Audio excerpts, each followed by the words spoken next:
Hello friends, ಹೇಗಿದ್ದೀರಾ? ಎಲ್ಲರೂ ಚೆನ್ನಾಗಿದ್ದೀರಾ ಅಂತ ಭಾವಿಸ್ತಾ ನನ್ನ ಚಾನಲ್ ಆನ್ಲೈನ್ ಬಿಸ್ಟ್ರೋ ಕನ್ನಡಗೆ ನಿಮ್ಮನ್ನೆಲ್ಲ ಸ್ವಾಗತ ಮಾಡ್ತಾ ಇದ್ದೀನಿ. Welcome back to my channel online bistro Kannada. ನೋಡಿ, ಇವತ್ತೇನು ನಿಮ್ಮ ಮುಂದೆ ತಂದಿದ್ದೀನಿ. ವೆರಿ ಹೆಲ್ದಿ, ವೆರಿ ಟೇಸ್ಟಿ, ತುಂಬ ಆರೋಗ್ಯಕರವಾಗಿರುವಂತಹ ಒಂದು ಬ್ರೇಕ್ಫಾಸ್ಟ್ ರೆಸಿಪಿ. ನೋಡಿ, ಓಪನ್ ಮಾಡಿ ತೋರಿಸ್ತಾ ಇದ್ದೀನಿ. ಫುಲ್ಲು ಗ್ರೀನರಿ ಇದರೊಳಗೆ ತುಂಬಿಸಿದ್ದೀವಿ. ನಮಗೆ ಫ್ಯಾಟ್ ಲಾಸ್ ಆಗಬೇಕು, ನಾವು ತುಂಬ ಹೆಲ್ದಿಯಾಗಿರಬೇಕು, ಯಾವುದೇ ಆರೋಗ್ಯ ಸಮಸ್ಯೆ ಬರಬಾರ್ದು ಅಂದರೆ ಈ ರೀತಿ ರೆಸಿಪಿಗಳನ್ನ, ಬ್ರೇಕ್ಫಾಸ್ಟ್ಗಳನ್ನ ನಾವು ಪ್ರತಿದಿನ ಮಾಡಿಕೊಂಡು ತಿನ್ನಬೇಕಾಗತ್ತೆ. ಹಾಗಾಗಿ ನಾನು ನಿಮಗೆ ಡೈಲಿ ಒಂದೊಂದು ಹೆಲ್ದಿ ಬ್ರೇಕ್ಫಾಸ್ಟ್ ರೆಸಿಪಿಯನ್ನು ನಿಮ್ಮ ಮುಂದೆ ತರ್ತಾ ಇದ್ದೀನಿ. ಇವತ್ತು ಏನು ಬ್ರೇಕ್ಫಾಸ್ಟ್ ರೆಸಿಪಿ ತೋರಿಸ್ತಾ ಇದ್ದೀನಲ್ವಾ, ಅದನ್ನು ನಾನು ಸೂಪರ್ ಫ್ಲಾರಿಂದ ಮಾಡಿರೋವಂಥದ್ದು. ಹಿಂದಿನ ರೆಸಿಪಿಯಲ್ಲಿ ನಾನು ನಿಮಗೆ ಹೇಳ್ಕೊಟ್ಟಿದ್ದೀನಿ ಈ ಸೂಪರ್ ಫ್ಲಾರ್ನ ಯಾವ ರೀತಿ ತಯಾರು ಮಾಡ್ಕೊಳ್ಬೇಕು ಅಂಥೇಳಿ. ಅದೇ ಫ್ಲಾರಿಂದ ಇವತ್ತು ಒಂದು ಹೆಲ್ದಿ ರೆಸಿಪಿಯನ್ನು ನಿಮ್ಮ ಮುಂದೆ ತಂದಿದ್ದೀನಿ. ಅದಕ್ಕೋಸ್ಕರ ನಾನು ಇಲ್ಲಿ ತೊಗೊಂಡಿದ್ದೀನಿ ಅರ್ಧ ಕಪ್ಪು ಫ್ಲಾರ್. ನಾನು ಏನು ಸೂಪರ್ ಫ್ಲಾರ್ ತೋರಿಸಿದ್ನಲ್ಲ ಅದು. ಒಂದು ಚಿಟಿಕೆಯಷ್ಟು ಉಪ್ಪನ್ನು ಹಾಕಿ ನೀಟಾಗಿ ಇದನ್ನು ಮಿಕ್ಸ್ ಮಾಡಿಕೊಂಡು ಸ್ವಲ್ಪನೇ ನೀರು ಹಾಕ್ಕೊಂಡು ಕಲಿಸ್ಕೊಳ್ಳೋಣ. ಇದಕ್ಕೆ ತುಂಬ ಜಾಸ್ತಿ ನೀರೆಲ್ಲ ಹಾಕಬಾರ್ದು. ಇದು ಗೋಧಿ ಹಿಟ್ಟಿನ ಥರ ನೀರನ್ನು ತುಂಬ ಅಬ್ಸರ್ವ್ ಮಾಡ್ಕೊಳ್ಳೋದಿಲ್ಲ. ಹಾಗಾಗಿ ಈ ಫ್ಲಾರಿಗೆ ನಾವು ಜಾಸ್ತಿ ನೀರನ್ನು ಹಾಕಿ ಕಲಿಸ್ಕೊಳ್ಬಾರ್ದು. ಹಾಗಾಗಿ ನೋಡಿಕೊಂಡು ಸ್ವಲ್ಪನೇ ನೀರು ಸೇರಿಸ್ತಾ ನೀಟಾಗಿ ಕಲಿಸ್ಕೊಳ್ಳೋಣ. ತೆಳು ಆಯಿತು ಅಂದರೆ ಇನ್ನೊಂದು ಸ್ವಲ್ಪ ಹಿಟ್ಟನ್ನು ಸೇರಿಸ್ಕೊಂಡು ಕಲಿಸ್ಕೊಳ್ಳಬೇಕಾದ್ರೆ, ಯಾಕೆಂದರೆ ಇದು ನೀರನ್ನು ಜಾಸ್ತಿ ಅಬ್ಸರ್ವ್ ಮಾಡ್ಕೊಳ್ಳೋದಿಲ್ಲ. ಹಾಗಾಗಿ ಇದು ಸ್ವಲ್ಪ ತೆಳುವಾಗ ಚಾನ್ಸಸ್ ಇರುತ್ತೆ. ನೋಡಿಕೊಂಡು ನೀವು ಅದನ್ನು ಕರೆಕ್ಟಾಗಿ ಮಾಡ್ಕೊಳ್ಳಿ. ನೋಡಿ, ನಾನು ಎರಡು ಪರಾಟ ಆಗುವಷ್ಟು ಮಾತ್ರ ನಾನು ಹಿಟ್ಟನ್ನು ಕಲಿಸ್ಕೊಳ್ತಾ ಇದ್ದೀನಿ. ಸೊ ಅರ್ಧ ಕಪ್ ಮಾತ್ರ ತೊಗೊಂಡಿದ್ದೀನಿ. ನೀವು ನಿಮ್ಮ ಫ್ಯಾಮಿಲಿಗೆ ಎಷ್ಟು ಬೇಕಾಗುತ್ತೆ ನೋಡಿಕೊಂಡು ನೀವು ತೊಗೊಳ್ಬೋದು. ಚೆನ್ನಾಗಿ ನಾದ್ಕೊಂಡು ಕಲಿಸ್ಕೊಳ್ಬೇಕಾಗತ್ತೆ. ಇಲ್ಲಿ ನಾವು ಎಣ್ಣೆಯನ್ನು ಬಳಸ್ತಾ ಇಲ್ಲ ಅಲ್ವಾ, ಹಾಗಾಗಿ ಎಷ್ಟು ಸಾಧ್ಯ ಅಷ್ಟು ಚೆನ್ನಾಗಿ ನಾದ್ಕೊಂಡ್ರೆ ಸಾಫ್ಟಾಗಿ ತುಂಬ ಉಬ್ಬಿ ಪರಾಟ ಬರುತ್ತೆ. ಈಗ ಇದನ್ನು ರೆಸ್ಟ್ ಮಾಡಲಿಕ್ಕೆ 5 ನಿಮಿಷ ಇಡ್ತಾ ಇದ್ದೀನಿ. ಅದು ರೆಸ್ಟ್ ಮಾಡೋ ಅಷ್ಟರೊಳಗಡೆ ಇನ್ನೊಂದು ಕಡೆ ಫಿಲ್ಲಿಂಗನ್ನು ರೆಡಿ ಮಾಡ್ಕೊಳ್ಳೋಣ. ಫಿಲ್ಲಿಂಗಿಗೋಸ್ಕರ ನಾನಿಲ್ಲಿ ತೊಗೊಂಡಿದ್ದೀನಿ ಹಸಿರು ಬಟಾಣಿ. ಇವಾಗ ಮಾರ್ಕೆಟಲ್ಲಿ ನಮಗೆ ಹಸಿರು ಬಟಾಣಿ ಆಗಿರ್ಬೋದು, ಅವರೆಕಾಳಾಗಿರ್ಬೋದು, ಸೊಪ್ಪುಗಳು ತುಂಬ ಚೆನ್ನಾಗಿ ಸಿಗುತ್ತೆ. ಹಾಗಾಗಿ ಏನು ಸೀಸನಲ್ಲಿ ಸಿಗುತ್ತೆ ಅದನ್ನೇ ಬಳಸ್ಕೊಂಡು ಆರೋಗ್ಯಕರ ತಿಂಡಿಯನ್ನು ಮಾಡ್ಕೊಳ್ಬೋದು. ಇಲ್ಲಿ ಒಂದು ಅರ್ಧ ಇಂಚು ಶುಂಠಿ, ಹಸಿರು ಮೆಣಸಿಗೆ ಒಂದು ತೊಗೊಂಡಿದ್ದೀನಿ. ಮೊಳಕೆ ಕಾಳನ್ನು ನಾನು ಏನು ಹಿಂದಿನ ರೆಸಿಪಿಯಲ್ಲಿ ಮೊಳಕೆ ಕಾಳನ್ನು ಮಾಡಿಕೊಂಡು ಇಟ್ಕೊಳ್ಳೋದು ತೋರಿಸಿದ್ದೆ, ಅದನ್ನು ಕೂಡ ನಾನು ಬಳಸ್ಕೊಳ್ತಾ ಇದ್ದೀನಿ. ನೋಡಿ, ಈ ರೀತಿ ಪೇಸ್ಟ್ ಆಗಿದೆ. ಇದು ಪರ್ಫೆಕ್ಟ್ ಆಗಿದೆ. ಈಗ ನಾನು ಒಂದು ಬಾಣಲಿಗೆ ಸಾಸಿವೆ ಎಣ್ಣೆಯನ್ನು ಬಳಸ್ಕೊಳ್ತಾ ಇದ್ದೀನಿ. ನೀವು ಎಣ್ಣೆ ಬಳಸ್ತೀರಾ ಅಂದರೆ ನೀವು ಪ್ಯೂರ್ ಎಣ್ಣೆಗಳನ್ನ ಬಳಸ್ಕೊಳ್ಳಿ, ಆರೋಗ್ಯವಾಗಿರ್ತೀರ. ಹಾಗಾಗಿ ನಾನಿಲ್ಲಿ 1 ಚಮಚ ಸಾಸಿವೆ ಎಣ್ಣೆನ ಹಾಕ್ಕೊಳ್ತಾ ಇದ್ದೀನಿ. ಅದು ಸ್ವಲ್ಪ ಬಿಸಿ ಆಗ್ತಾ ಇದ್ದಂಗೆ ಅರ್ಧ ಚಮಚ ಜೀರಿಗೆ, ಒಂದು ಅರ್ಧ ಚಮಚ ಮೆಣಸಿನ ಪುಡಿ, ಹಾಗೆ ಒಂದು 1/4 ಚಮಚದಷ್ಟು ಅರಿಶಿನ, ಒಂದು 1/4 ಚಮಚದಷ್ಟು ಧನಿಯಾ ಪುಡಿ, ಒಂದು 1/4 ಚಮಚಗಿಂತ ಕಡಿಮೆ ಗರಂ ಮಸಾಲ, ಒಂದು ಅರ್ಧ ಚಮಚ ಪಿಂಕ್ ಸಾಲ್ಟನ್ನು ನಾನಿಲ್ಲಿ ಹಾಕ್ಕೊಳ್ತಾ ಇದ್ದೀನಿ. ನಾವು ಏನು ಹೆಲ್ದಿ ರೆಸಿಪಿಗಳನ್ನ ಮಾಡ್ಕೊಳ್ತೀವಿ ಅದಕ್ಕೆ ನೀವು ಪಿಂಕ್ ಸಾಲ್ಟು ಮತ್ತು ಪ್ಯೂರ್ ಎಣ್ಣೆಯನ್ನು ಬಳಸ್ಕೊಳ್ಳಿ, ತುಂಬ ಆರೋಗ್ಯವಾಗಿರ್ತೀರ. ಇದಕ್ಕೆ ನಾನು ಏನು ರುಬ್ಕೊಂಡಿದ್ದನೋ ಮಿಕ್ಸ್ಚರು ಅದನ್ನು ಸೇರಿಸ್ಕೊಂಡು ನೀಟಾಗಿ ಫ್ರೈ ಮಾಡ್ಕೊಳ್ಳೋಣ. ನಾವು ಫಸ್ಟ್ ಎಣ್ಣೆಯಲ್ಲಿ ಚೆನ್ನಾಗಿ ಇದನ್ನು ಫ್ರೈ ಮಾಡ್ಕೊಳ್ಬೇಕು. ಇದರಲ್ಲಿ ಇರುವಂತಹ ನೀರಿನಂಶ ಪೂರ್ತಿ ಹಿಂಗೋಗಬೇಕು. ಅಲ್ಲಿ ತನಕ ನಾವು ಇದನ್ನು ಚೆನ್ನಾಗಿ ಫ್ರೈ ಮಾಡ್ಕೊಳ್ಬೇಕು. ಇದು ಹಸಿ ತೇವ ಇದ್ದರೆ ಪರಾಟ ಮಾಡಬೇಕಾದ್ರೆ ಚೆನ್ನಾಗಿ ಬರೋದಿಲ್ಲ. ಹಾಗಾಗಿ ನಾವು ಪೂರ್ತಿ ಇದರಲ್ಲಿ ನೀರಿನಂಶ ಕಡಿಮೆ ಆಗೋ ತನಕ ನೀಟಾಗಿ ಫ್ರೈ ಮಾಡ್ಕೋಬೇಕು. ಡ್ರೈ ಆಗಬೇಕು. ನೋಡಿ, ಇಲ್ಲಿ ನಾನು ತೋರಿಸ್ತಾ ಇದ್ದೀನಲ್ವಾ, ಡ್ರೈ ಆಗಿದೆ. ಈಗ ಇನ್ನೊಂಚೂರು ಡ್ರೈ ಆದರೆ ನೋಡಿ, ಇದು ಪರ್ಫೆಕ್ಟ್ ಆಗಿದೆ. ಆಯಿತು. ಇದು ಈಗ ಈ ಸ್ಟೇಜಲ್ಲಿ ನಾನಿಲ್ಲಿ ಸೇರಿಸ್ಕೊಳ್ತಾ ಇದ್ದೀನಿ ಮೆಂತ್ಯ ಸೊಪ್ಪು. ಈಗ ಮೆಂತ್ಯ ಸೊಪ್ಪು ಕೂಡ ಸೀಸನಲ್ ತುಂಬ ಚೆನ್ನಾಗಿ ಸಿಗುತ್ತೆ. ಸ್ವಲ್ಪ ಕೊತ್ತಂಬರಿ ಸೊಪ್ಪು, ಎರಡನ್ನೂ ಸೇರಿಸ್ಕೊಂಡು ಚೆನ್ನಾಗಿ ಮಿಕ್ಸ್ ಮಾಡ್ಕೊಳ್ಳೋಣ. ನಾವು ಹೆಲ್ದಿ ರೆಸಿಪಿ ಮಾಡ್ಕೊಳ್ತಾ ಇರಬೇಕಾದ್ರೆ ಎಷ್ಟು ಸಾಧ್ಯ ಅಷ್ಟು ತರಕಾರಿಯನ್ನು ನಾವು ಬಳಸ್ಕೊಂಡ್ರೆ ತುಂಬ ಒಳ್ಳೆಯದು. ಆರೋಗ್ಯ ತುಂಬ ಚೆನ್ನಾಗಿರುತ್ತೆ. ಹಾಗಾಗಿ ವೆಯ್ಟ್ ಲಾಸ್ ಮಾಡ್ಕೋಬೇಕು ಅನ್ನೋರು, ನ್ಯೂಟ್ರಿಷನ್ ಬೇಕು ಅನ್ನೋರು, ಯಾವುದೇ ಆರೋಗ್ಯ ಸಮಸ್ಯೆ ಇದ್ದರೂ ಕೂಡ ಈ ಥರ ತರಕಾರಿಗಳನ್ನ ಬಳಸ್ಕೊಂಡು ಅಡುಗೆ ಮಾಡ್ಕೊಂಡು ತಿನ್ನೋದ್ರಿಂದ ತುಂಬ ಆರೋಗ್ಯವಾಗಿರ್ತಾರೆ. ನೋಡಿ, ಇದು ಪೂರ್ತಿ ಡ್ರೈ ಆಯಿತು. ಸಾಕು, ಇದು ಇಷ್ಟ ಆಗಿರೋದು. ಈಗ ಇಲ್ಲಿಗೆ ಸ್ಟವ್ ಆಫ್ ಮಾಡಿಕೊಂಡು ಇದನ್ನು ಸ್ವಲ್ಪ ತಣ್ಣಗಾಕಿ ಬಿಟ್ಬಿಡೋಣ. ಅಷ್ಟರೊಳಗಡೆ ನಾವು ಕಲಸಿಟ್ಕೊಂಡಿದ್ವಲ್ಲ ಹಿಟ್ಟು, ಅದನ್ನು ಇನ್ನೂ ಒಂದು ಸಲ ಚೆನ್ನಾಗಿ ನಾದ್ಕೊಳ್ತಾ ಇದ್ದೀನಿ ನಾನು. ಏನು ಗೊತ್ತಾ, ನಾವು ಎಣ್ಣೆ ಹಾಕೋದಿಲ್ಲ ಅಲ್ವಾ, ಆವಾಗ ಈ ರೀತಿ ಚೆನ್ನಾಗಿ ನಾದಬೇಕು. ನಿಮಗೆ ಪರಾಟ ಎಷ್ಟು ಚೆನ್ನಾಗಿ ಬರುತ್ತೆ ಗೊತ್ತಾ.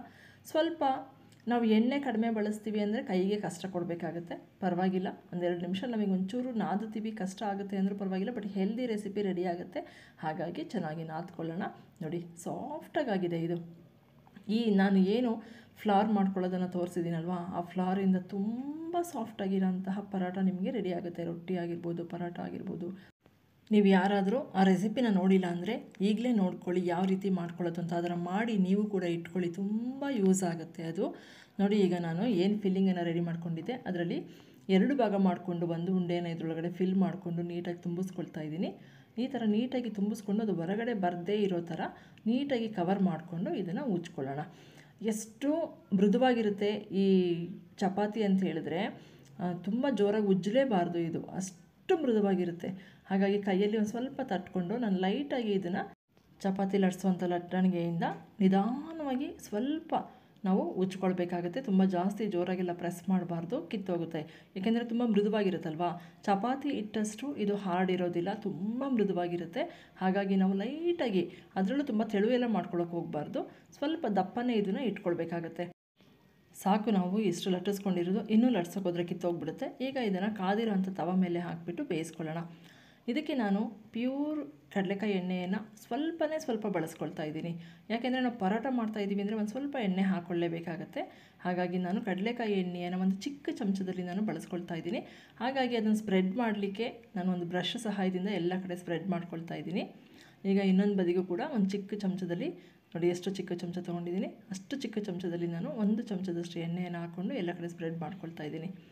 ನೋಡಿ ಎಷ್ಟು ನೀಟಾಗಿ ಉಬ್ಬಿ ಬರ್ತಾ ಇದೆ. ನಾವೇನು ಜಾಸ್ತಿ ಎಣ್ಣೆ ಹಾಕಿ ಇದನ್ನು ನಾದಿಲ್ಲ, ಜಾಸ್ತಿ ಎಣ್ಣೆ ಬಳಸಿಲ್ಲ, ಆದರೂ ಕೂಡ ಎಷ್ಟು ಚೆನ್ನಾಗಿ ಉಬ್ಬಿ ಬರ್ತಾ ಇದೆ ಅಲ್ವಾ ಪರೋಟ. ತುಂಬ ಚೆನ್ನಾಗಾಗುತ್ತೆ, ಎಷ್ಟು ಸಾಫ್ಟಾಗಿ ಎಷ್ಟು ಮೃದುವಾಗಿರುತ್ತೆ ಈ ಪರೋಟ ಅಂತ ಹೇಳಿದ್ರೆ ನಿಮಗೆ ತಿನ್ನೋಕ್ಕೂ ತುಂಬ ರುಚಿಯಾಗಿರುತ್ತೆ, ಹಾಗೆ ತುಂಬ ಹೆಲ್ದಿಯಾಗಿರುತ್ತೆ. ಈ ಥರ ಬ್ರೇಕ್ಫಾಸ್ಟ್ಗಳನ್ನ ಮಾಡ್ಕೊಳ್ಳಿ, ನೀವು ತುಂಬ ಆರೋಗ್ಯವಾಗಿರ್ತೀರ. ಯಾವುದೇ ಆರೋಗ್ಯ ಸಮಸ್ಯೆ ಇದ್ದರೂ ಬೇಗ ಕಂಟ್ರೋಲ್ ಆಗುತ್ತೆ.